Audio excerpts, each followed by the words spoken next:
The Lifetime Achievement Award is reserved for those in our fire service that have made a huge impact through their career and through their service to the State South Carolina Firefighters Association. At this time, I would like to direct your attention to the screens for our recipient this year.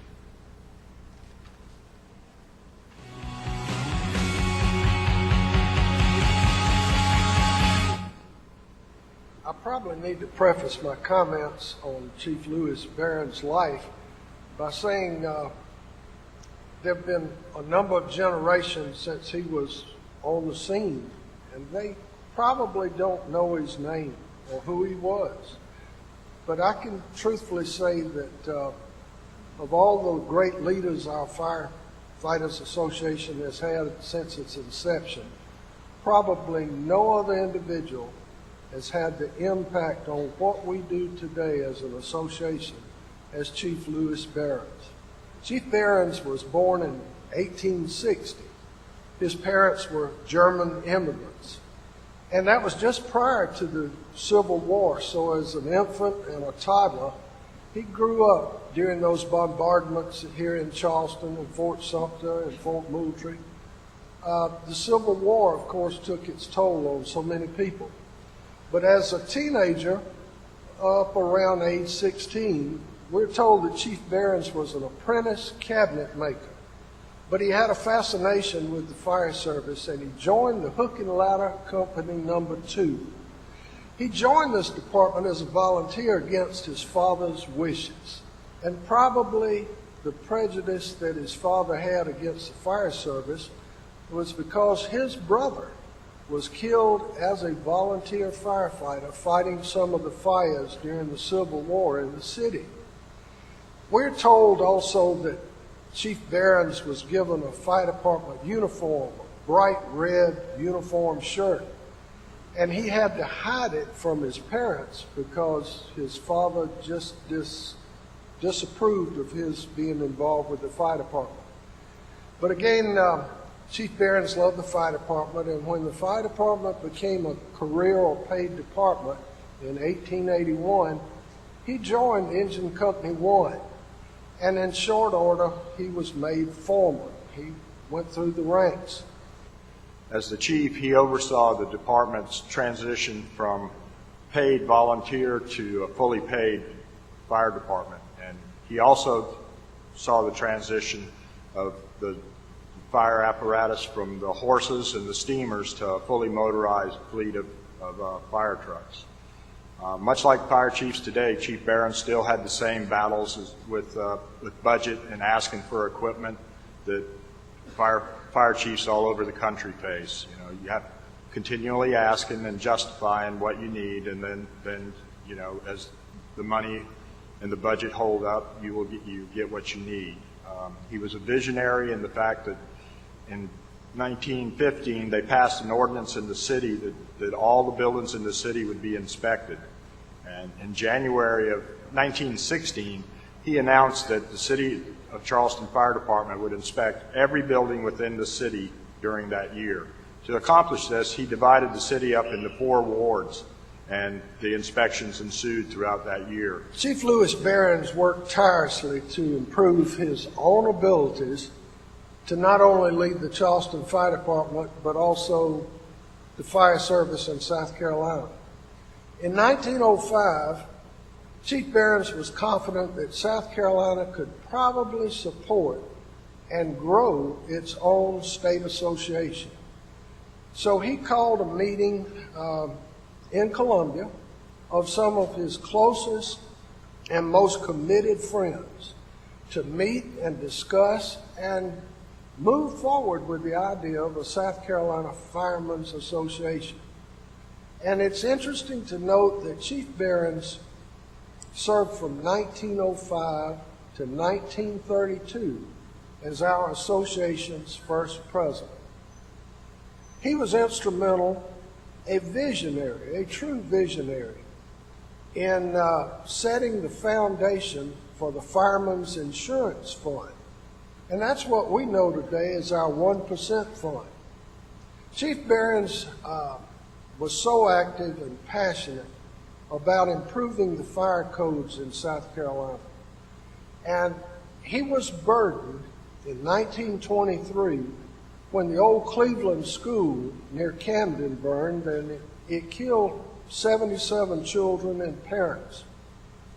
Chief Behrens went around the state, as he had for years in the past, pushing for the improvement of our state's fire codes. And all of that was the foundation of our association today.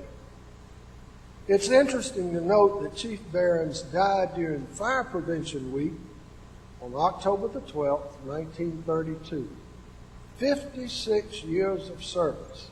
He was found in his bed as he had gone to sleep, with his boots beside his bed. His trousers were tucked in his boots, as if ready to respond to a call of fire. Well, when they discovered that he had died, word spread quickly from firehouse to firehouse, and orders were given to drape the bay doors with black material to recognize the mourning of the department. And we're told that as his body was removed from the station, the streets were lined with firefighters who had the opportunity and privilege to work under Chief Behrens, and tears could be seen streaming from their eyes. You know, Chief Behrens would want us to learn some lessons from his life. And there are tons of lessons that Chief Behrens left for us. I would say that his life embodied three elements of character.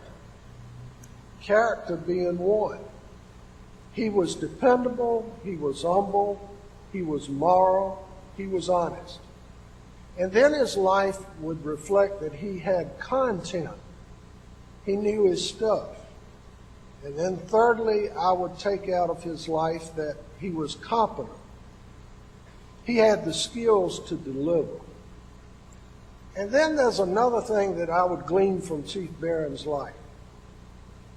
I think he would show us, demonstrate to us through his life that people circle around compelling leaders with a solid vision and who can articulate that vision. I've also heard very recently that we should not model ourselves after people who are living today simply because we don't know how they will finish their race. Well, we know how Chief Behrens finished his race. And it pleases me to know him, to acknowledge his contributions by our association presenting the Lifetime Achievement Award to the surviving members of Chief Behrens' family and to the City of Charleston Fire Department. Please join me in welcoming to the front our president to make a presentation and the family members of Chief Louis Behrens.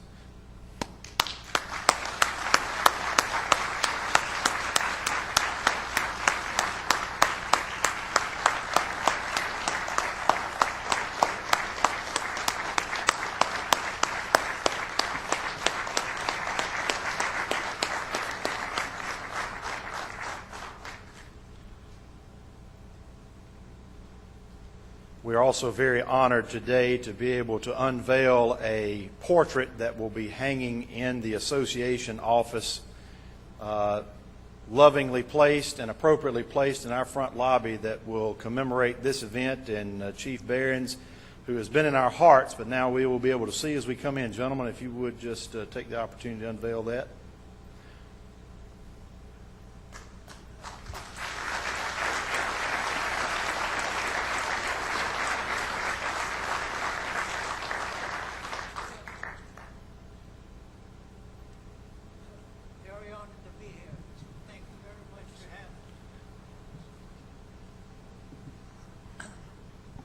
Very honored to be here. We're very proud of my uncle, the whole family. Everybody loved him. He's a great man. But thank you. Like I said, on behalf of the family, this is incredible what the association has done. Thank you, Carter Jones. We are totally impressed and so appreciative. Chief Finley and Chief Lloyd for your hospitality.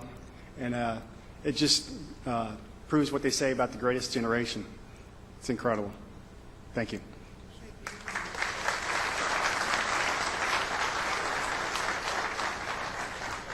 You may notice up on the front table as well, too, the family's been gracious enough to bring and allow us to view and take a look at something that's just an incredible item and a treasured item, which is an award cup that Chief Behrens and the family have had since 1932. And so as the proceedings today conclude, I would encourage you to come up and take pictures of that. That is an incredible treasure that is incredibly valued by us all. So to the Behrens family, we say again, thank you. It's a special day. We very much appreciate your presence. And, sir, congratulations. The mic and the rest of the program is all yours. Thank you. Joe mentioned Richie Fanning. I had the honor of having Richie at my wedding and my rehearsal dinner, and we asked Uncle Richie if he would say a few words. And he stood up and he said, "Richie Fanning is not a man of few words." And I know some of you are afraid, because I'm not either. I can't tell you, to the Behrens family, how special it is, how much of an honor. I know you didn't come here for me, I get that.